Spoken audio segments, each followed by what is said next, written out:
every aspect of black lives. That's right. We are challenged just walking while black, eating while black, swimming while black, living while black, driving while black is a problem. And now we can't even walk up to someone's door and ring a doorbell without fear of being murdered. So there's a lot to be done here, a lot of work to be done here in Kansas City, and we want the community to know that we are a united front. We believe in our city, and we're going to fight to save it and to reduce the crime and violence that we're experiencing, especially race-motivated crime and violence. If you pay attention to what's going on in this country, hate crimes have increased more than 44% since 2021. We have prolific access to guns throughout our community. We have a hostile Missouri state legislature that continues to pass legislation that makes it easier to get a gun than should be. We're not against the right to own a gun to protect your personal property in your home, but to have assault rifles and all of these weapons in our community, unconscionable. So we are also concerned about the threat to our education system, the censorship of our curriculum, the banning of books in the classroom, the censorship relative to the teaching of African studies and African American history. All of these things lead to what we are dealing with today. Those things contribute to Andrew Lester, his implicit bias showing up explicitly and causing bodily harm to Ralph Yarl. So you'll be hearing many of our people speak here today about these issues. We believe that this was a race and hate motivated crime. That's right. And we want the federal government, the FBI, to conduct a hate crime investigation. That's right. So we you know, that is of the essence here. We want people to know that you will pay a severe price if you shoot someone for ringing your doorbell simply because, for any reason, but because of the color of their skin. He has not, I don't see any evidence that this man has shot anyone other than a black person for ringing his doorbell. So clearly, that's a hate-motivated crime. So as we get on to this, we're going to try to move quickly because the sun is hot. We have several people here who are going to speak today, and they don't know in which order I'm calling them. But so we will start with the Reverend Dr. Vernon Howard, who is the president of SCLC Kansas City.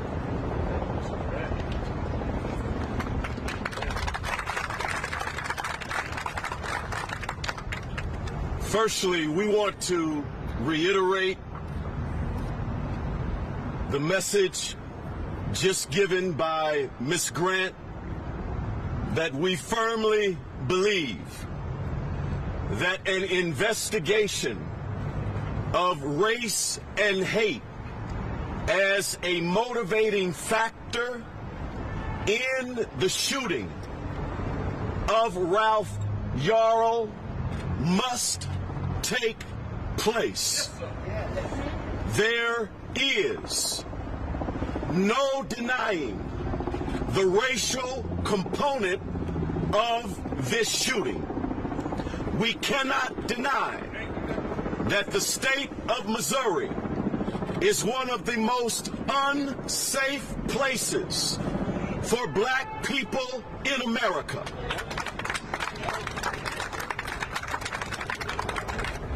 We cannot deny that many communities north of the river, which are predominantly white, do not have, as a matter of practice, a large number of black and African American people. Thus, there is not in many communities and among many people an acceptance and embracing of black people and people of color. We must be honest about America's racist past and how it continues to operate in current day settings. I believe on last week when Ralph Yarl was shot, that Jim Crow came face to face with the beauty of blackness.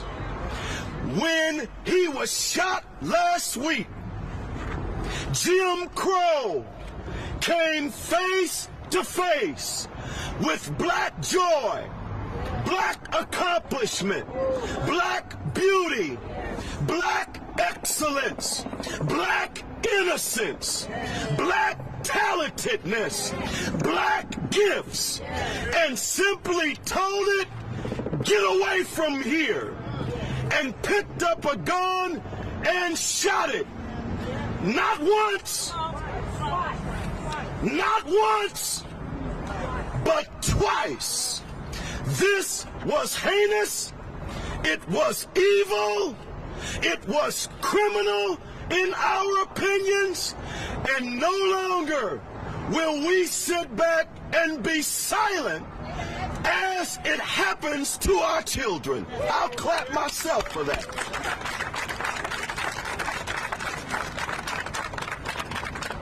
Finally, as president of the Southern Christian Leadership Conference, we are a nonviolent people, which does not mean that we lack courage, which does not mean that we will not confront, which does not mean that we will be weak. And we stop by to tell you today, and history bears it out, that a charge does not mean justice. That's right. We are not canceling any press conferences, any actions, until there is an arrest, which we understand that there is, until there is an imprisonment, until there is an indictment, and then until there is actually a verdict that holds Mr. Lester accountable for what he has done to a black child.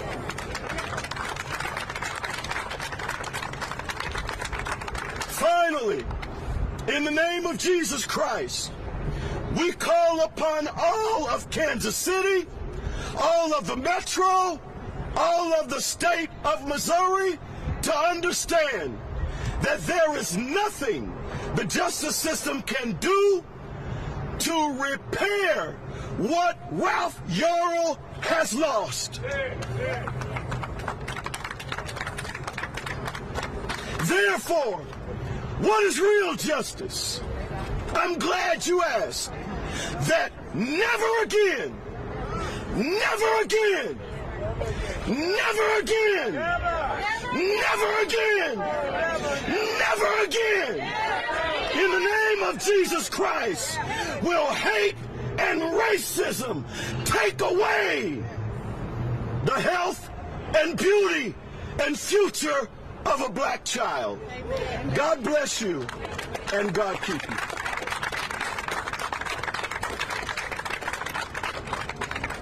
Good afternoon. My name is Bishop Frank Douglas, and I'm representing the Urban Summit. No more will our voices be silent. No more will our voices be silent. No more will our voices be silent. Regardless to whatever time of night it is, Mr. Lester has been on the earth for 84 years, and we will not take anything short of justice this coming year. This is just day 2. This is just day 2. I think we get amped when we start a thing. I don't see any of my vanilla clergy like I would like to see them when we want to be together and have kumbaya moments.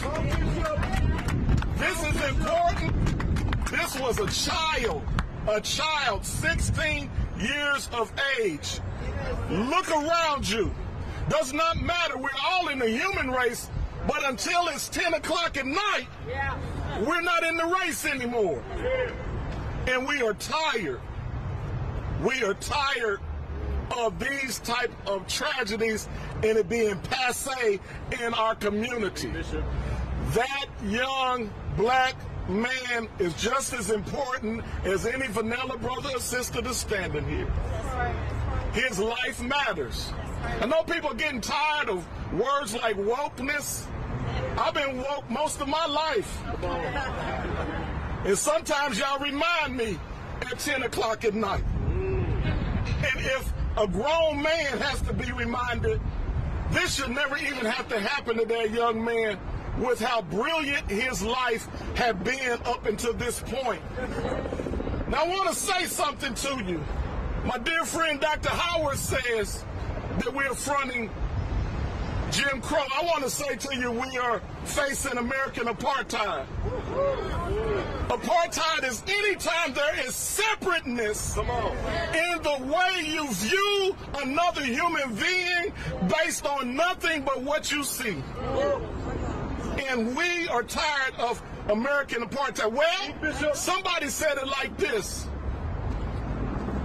Well, we come out of eras. We haven't come out of an era. We're just bringing the spotlight to what's been going on over 150 years since the Emancipation Proclamation. We got a so-called freedom, but then we didn't get love. See, love is at the root of this.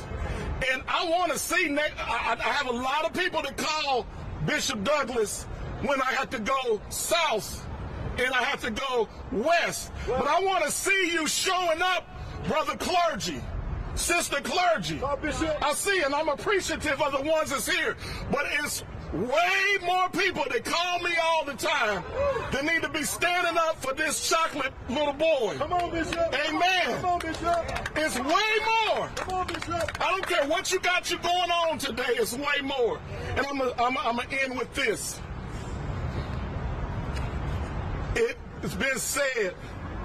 It's been said by Reverend Jesse Jackson that we treat different situations different. They say when two blacks kill one another, it's Miller time. They say if one of us, if it had been an 84-year-old black man that had done the same thing, it had been lynching time. No more. No more. No more. No more. No more. No more. No more. No more. No more. It's going to take black, brown, it's going to take everyone that's here. Uh-oh, I got a thing like I do at church. They pulled my coattail. No more. No more, Bishop. Now I want you to do something. Someone next to you, tell them I love you. Oh, y'all don't mean it. I didn't even look at nobody. Tell them I love you, and there ain't nothing you can do about it. But through this trial, hold on, through this trial, talk to them. I need you to hang with me. Don't you flake out on us. Stand with us. Bring your neighbors, because we seek justice. We seek justice. We seek justice. Blessed be the name of the Lord. I don't care if he looks black to you or white. Jesus, he loves everybody. And you better love me too. Thank you, Bishop.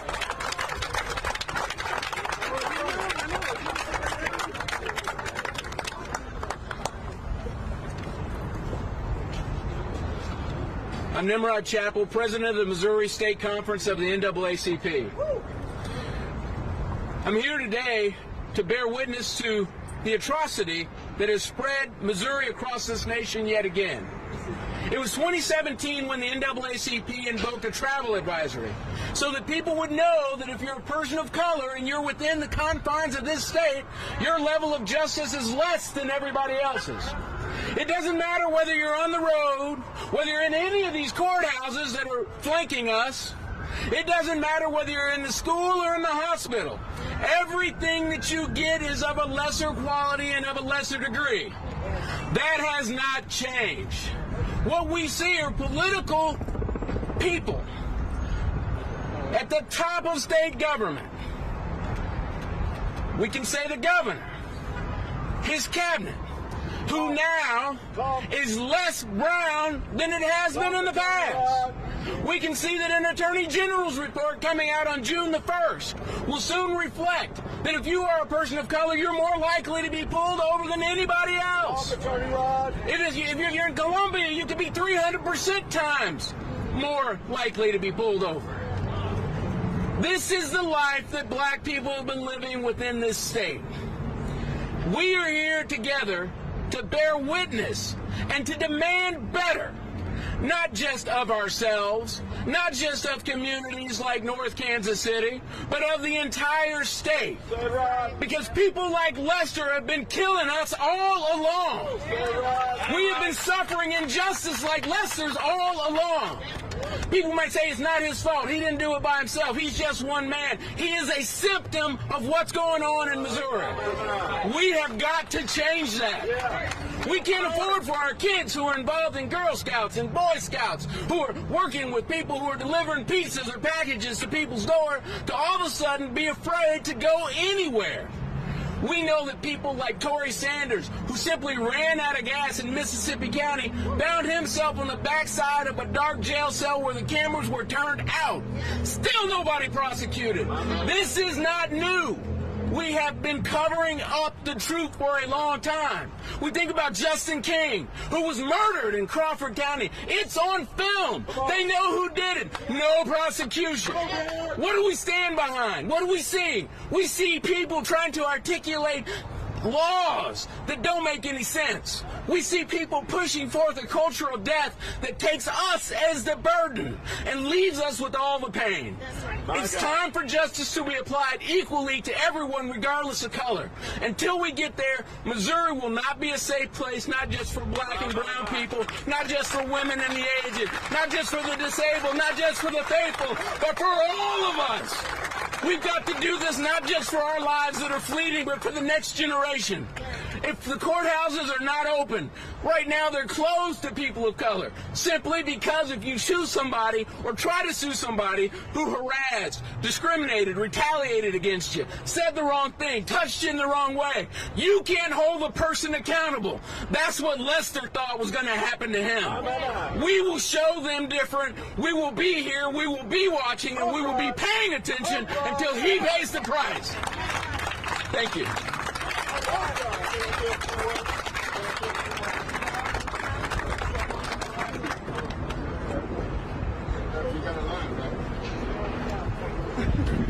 Okay, so we've heard from all of our civil rights leaders, and I just want to make note that we have several, all of our state representatives hold their hands up. So it's important to note that they drove up here today to show their support, and I'm going to ask Jamie to come forward and speak on behalf of our state legislators.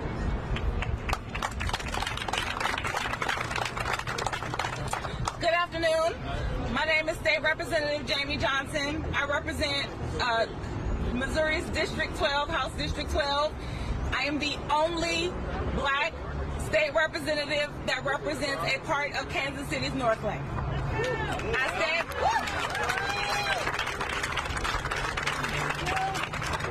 I stand here today as not only a state representative, but also a mother. I have 3 kids, a 22-year-old, a 19-year-old, and a 12-year-old. The 19 and 12-year-old are boys. This could have been my son. This could have been my son. There are things that we need to do as a state body to rectify the prevalence of guns in our communities. There are things that we need to do to ensure that unsafe people do not have access to firearms. That's right. Come on, red flag. A couple of weeks ago, we heard legislation on anti-red flag gun laws. That's unacceptable. Last night, we passed bills in the House that would allow for firearms on public transit and in places of worship. That is unacceptable. The prevalence of guns in our community is a culture, and it needs to stop. And it needs to stop now. That's right. There are people who would tell you that my presence at this press conference is political. We're politicizing the tragedy. Yeah. There is nothing about me, my identity, my election, or my presence in the State House that is not political.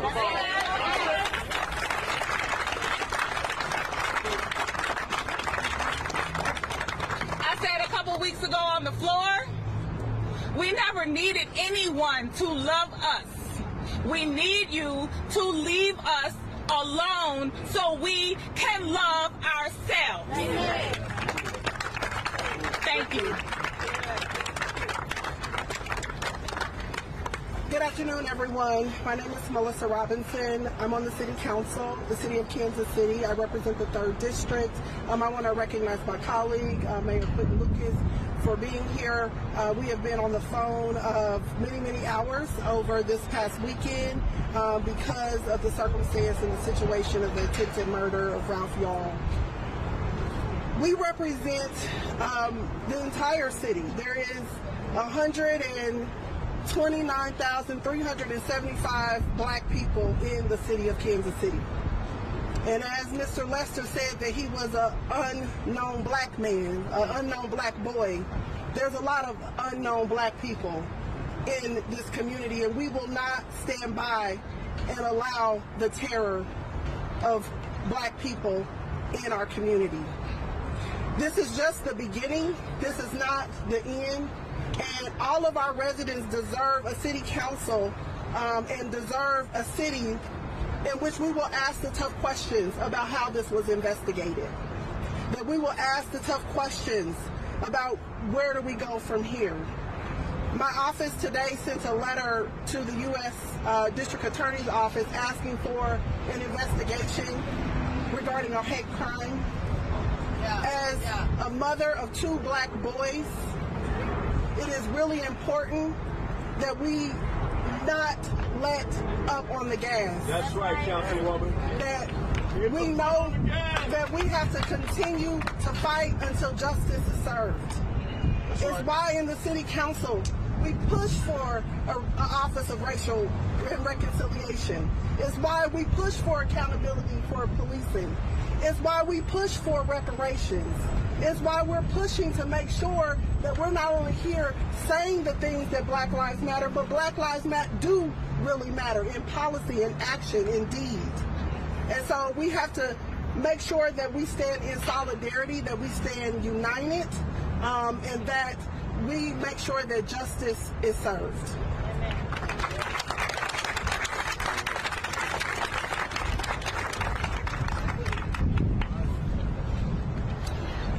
Good afternoon, everyone. My name is Amaya Cook, and I am a co-founder of Decarcerate KC. We are largely made up of young organizers, activists, community members in Kansas City, and we work to bring awareness around issues of incarceration and policing. We stand in solidarity with Ralph Yarl and his family in their pursuit of justice, in their pursuit of accountability, and in their pursuit of healing for Ralph. And we are also very grateful for the organizers of this conference, of the rallies, of the attention, the People's Coalition, who is made up of community members, the civil rights leaders who have been doing this work for a very long time, and people who are part of the news, who provide information and resources on issues and experiences that are most impacting Black people, such as the Kansas City Defender and Kansas City Discover. I've lived in this city for a very long time. Most of my life has been spent in South Kansas City, and by far, this is one of the most disgusting incidences of racial discrimination and violence that I have ever witnessed. This is something that has pervaded much of our news feeds, our social media, what we're watching on television.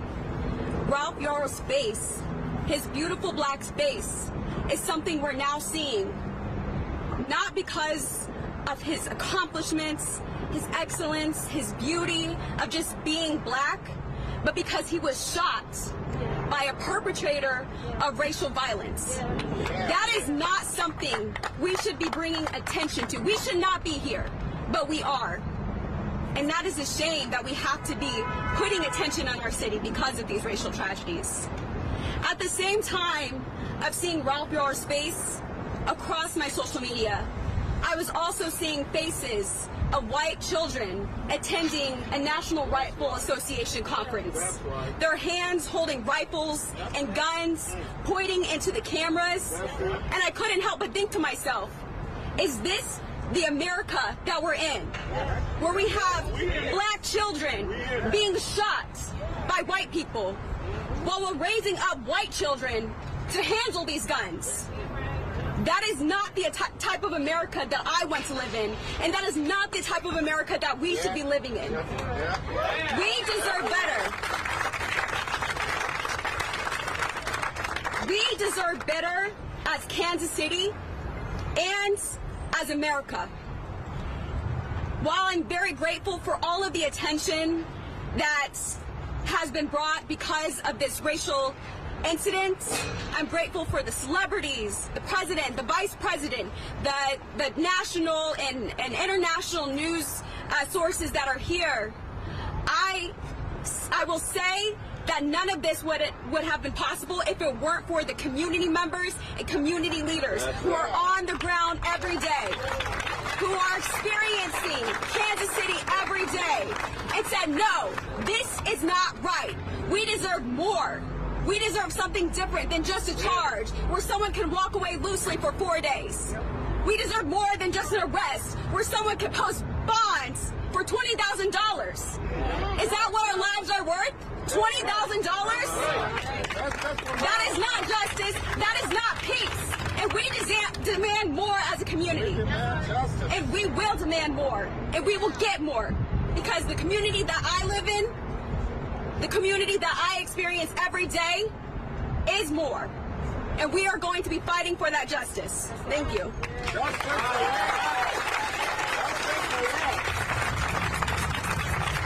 So I just want to add something here. Next week we have the NFL draft. In 2026 we have the World Cup. We need to clean up our mess. You know, when I was growing up and we were getting ready to have company, my mom would make us get up and clean up before company comes so we can put forward the right impression. So as far as I'm concerned, if we don't clean up our mess, if we don't see some measurable policing reform, if we don't see our law enforcement, our justice system acting equitably on behalf of black people, if we don't get these guns off of our street, if we don't get local control of our police department, if we don't make these changes, we should not be having company come visit. We need to clean up our mess and stop selling lies about how great things are when we have black children being shot and the police over-policing in our black communities, and we can't get justice in the courtroom. So we got a lot of work to do here. And yes, we have to stop the violence in our neighborhoods. But that takes, that's a two-way street. The police want us to say, hey, you all should be talking about black-on-black crime. Well, you all should be solving the non-deadly gunshot wounds so they don't escalate to deadly gunshot wounds. You should increase your assault rate so that we can get the perpetrators off the street. Black people don't like crime in their neighborhoods. Right. We don't want violence in our neighborhoods. That's right. We're tired of the guns, but it requires a partnership, an authentic, trusting relationship and respect for the humanity of black people if you want us to help you solve the crimes in the street. And it took too long to get this man in jail. It took too long to get those charges filed. And that's why we can't build community trust. But we thank you for doing what you're filing the right charges, but it's still not enough. We got a lot of work to do. We got a lot of work to do. So next, is Lee here yet? So you can, I'll let you guys come up so we can do questions or respond to questions. Lee Merritt is on his way, the attorney for the Yarl family, so you'll be able to speak with him. But questions from the media. Ms. Graham, what would you say to the Clay County prosecutor and the police for taking so long to finally charge and arrest? Good question. Well, the information I have says that the police department, on the evening of this, when the boy was shot, they got statements from, what's his name, Lester and Yarl. As far as I understand it, they had enough evidence at the scene to issue a probable cause statement. That's all they needed, was a probable cause statement for the prosecutor, for them to detain Mr. Lester. They could have held him for at least 24 hours. They let him go in less than 3. That's a problem, right? But they had everything that they needed to charge him that night, and they didn't. That's problematic. Also, my understanding is that the district attorney was pushed them back, like he needed a statement from the witness and all of that. But that's a lie. You know, thank you so much. He didn't need that. He had enough in a probable cause statement to bring the charges, and they didn't bring them. So what does that say to us as black people? You are over there. We don't trust you. So you're over here trying to figure out how not to arrest this man for shooting this boy. That's how it plays out. That's how it plays out in our community. So we're pressing. We want the truth. If the police department and the prosecutors could just be transparent, tell the freaking truth, shed the light on the situation, then you can grow trust that way. But I have to find these things out through a variety of sources to know what the real deal is as to why those charges weren't filed. So prosecutor up there, I know, and I'm going to make sure all my people know, you didn't really want to file these charges. When Biden called, everybody started running around and getting folders together and calling a press conference. That's how we got here.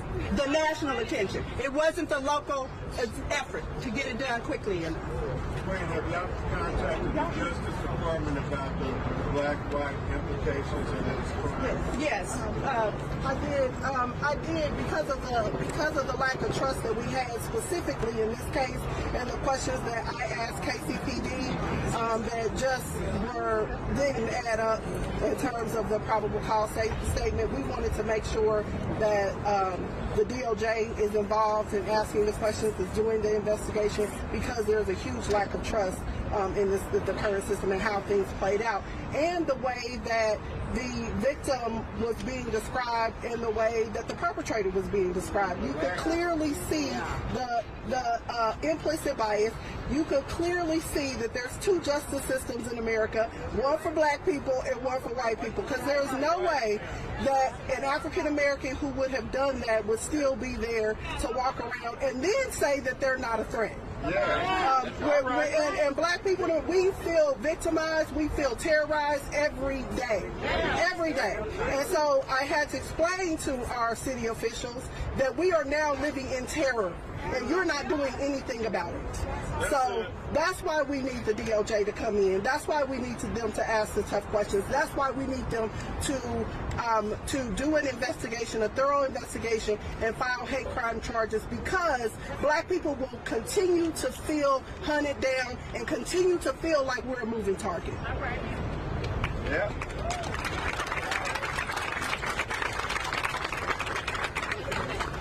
Has any response come from DOJ at this time? No. What about the lack of response from Governor Parsons and the Attorney General from the state? What about it? We are still waiting. We've made statements. We have asked for a response. He should be saying something. We had the President of the United States call this young man's family, and we've heard nothing from the governor of Missouri. That is sad. That is sad. and unprofessional, honestly.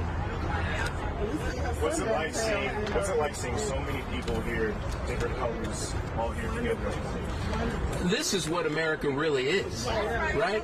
We are here together, living the faith that we have, living our moral tenets, and doing that in such a way that we call for peace. You know, we're not here against anything. We are here talking in support of the communities and the neighborhoods and the families that we represent. If you think about the clergy, if you think about the civil rights organizations, they are all throughout the state, all throughout this region, and we're here asking for justice. And I think it's important that not only are we asking for justice here on the local level, so up in Clay County we need a correct prosecution, one that actually holds them accountable for a proper amount of time, no small sentences, right? We need for the jury to come back and a determination to be made in that regard to prevent these kinds of acts from happening again. But at the state level, to get back to the earlier question on the lack of leadership and why it is that there are bills before the state house suggesting that sheriffs should have more power when we've got 3 under indictment right now, right? We need accountability at the local level. That's why Amendment 4 that took away local control from the police or from the population here in Kansas City and gave it to Jeff City was wrong to start with. We're here now. What's wrong, right? We're looking at the police department. We have a brand new leader there, and there's a question of integrity, right? You actually have to say the truth, right? And if you're not going to talk, that's a different issue. But if you say something, it's got to be right. We're calling for that. Well, and the people here today need to be activated for local control. Our mayor should not be the only one himself that's pushing for justice with KCPD alone. Right. We need to make sure that you not only show up here today when these things happen and they're on the national news and we're on the world stage for this negative atrocity that's happening. We need to activate local control, and we need to activate it now. Right now.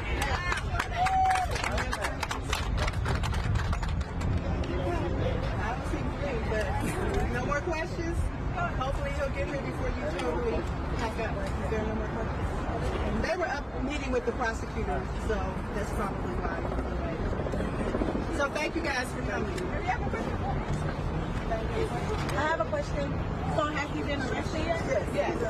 He was able to walk and he's made bail.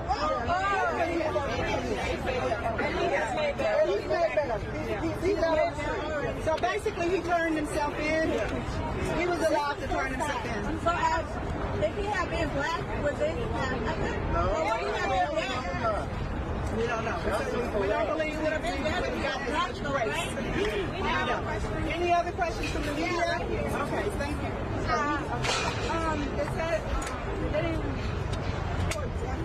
he wasn't felony, but he wasn't charged with attempted murder. No, he was charged with attempted murder now? No, he was charged with felony assault, but in Missouri that is actually a higher charge than attempted murder.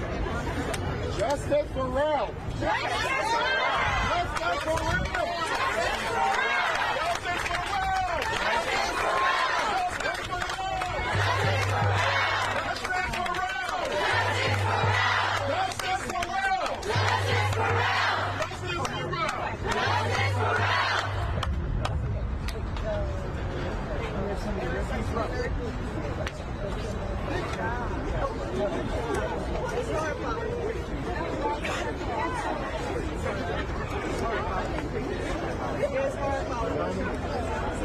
That's why I go first.